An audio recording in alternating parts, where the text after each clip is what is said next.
cristianismo que fosse mais puramente bíblico. E depois que esse período de transição passou, nós chegamos à igreja de Filadélfia, que é a igreja que vai do século XVIII até os nossos dias. É nesse período que a igreja teve a sua maior expansão, que as sociedades bíblicas foram criadas, que a expansão missionária mandou missionários à África, à Ásia, ao próprio continente americano, aqui onde moramos. O Brasil foi evangelizado nesse período, todos os demais países da América Latina. E olha o que Jesus disse para essa igreja, ele diz assim: eis que coloco diante de vocês uma porta aberta que ninguém poderá fechar. Justamente mostrando esse período onde a igreja cresceria sobre a terra como nenhum outro período. Mas aqui nós precisamos entender o que Jesus fala lá da parábola do trigo e do joio. Os falsos cristãos sempre estarão misturados junto com os verdadeiros, e isso ocorrerá até o tempo do fim. Só quando Jesus voltar é quem vai fazer essa separação. Por isso, a igreja de Laodiceia anda em paralelo com Filadélfia. Por que começou a era de Filadélfia? Porque nesse período, a grande maioria dos cristãos eram verdadeiros, que eu vou chamar cristão do tipo Filadélfia. E uma pequena parte dos cristãos falsos, cristão do tipo Laodiceia. Mas conforme o tempo vai passando, a quantidade de verdadeiros cristãos vai diminuindo e a de falsos cristãos vai aumentando. Quando esse gráfico cruzar, ou seja, começar a haver mais falsos do que verdadeiros, é o momento que ocorrerá o arrebatamento da igreja, encerrando a era de Filadélfia e trazendo à plenitude a era de Laodiceia. Então nós já estamos numa transição para a era de Laodiceia, mas ela ainda não chegou de forma plena. Qual será o período de Laodiceia? A igreja apóstata do período tribulacional. A igreja que é morna, que mistura as coisas de Deus com as do mundo. Uma igreja que se orgulha de ser rica e poderosa e confia no seu poder financeiro e se esquece de Jesus, deixa Jesus do lado de fora. Lembra que Jesus fala lá: estou à porta e bato, se alguém abrir. Quer dizer, Jesus está do lado de fora dessa igreja, ele não está dentro dela.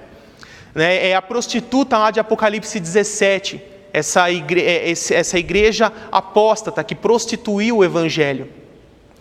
Só que mesmo nesse período, haverá ainda alguns fiéis, alguns que têm uma fé sincera. E é por isso que haverá salvação durante a tribulação.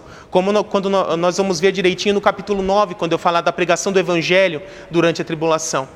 Então nós estamos aqui na igreja de Filadélfia, no finalzinho da transição para a era de Laodiceia. E olha o que Jesus fala para a igreja de Filadélfia. A gente leu agora há pouco. Apocalipse 3:10. Eu vou ler de novo com vocês. Isso é o que Jesus fala para a igreja dos nossos dias. Como vai terminar a era de Filadélfia? Ele diz assim: visto que você guardou a minha palavra de exortação à perseverança, eu também o guardarei da hora da provação, para pôr à prova, da hora da provação, que está para vir sobre todo o mundo, para pôr à prova os que habitam na terra. Perceba que ele não diz: eu guardarei você na hora da tribulação. Porque esse é o argumento que o pós-tribulacionista usa. Ele tenta interpretar dizendo: Jesus está dizendo aqui que nos guardará em meio à tribulação. Mas aí teria que ser usada a palavra na hora da tribulação. Mas o texto que está escrito lá em grego é, traduzido para o português, da hora da tribulação. Te guardarei dessa hora, desse tempo, desse próprio período. Inclusive, o termo grego é a palavra ek. Ek significa literalmente para fora de. Sabe quando ela é usada na Bíblia? Por exemplo, quando fala que Jesus ressuscitou dentre os mortos. Então, os mortos estavam lá no mundo dos mortos e Jesus saiu para fora dos mortos, para fora do meio dos mortos. É por isso que é dentre os mortos. O sentido é o mesmo aqui. A tribulação virá sobre a terra, mas Jesus irá tirar a sua igreja para fora dessa tribulação. É isso que esse termo grego quer dizer, o ek.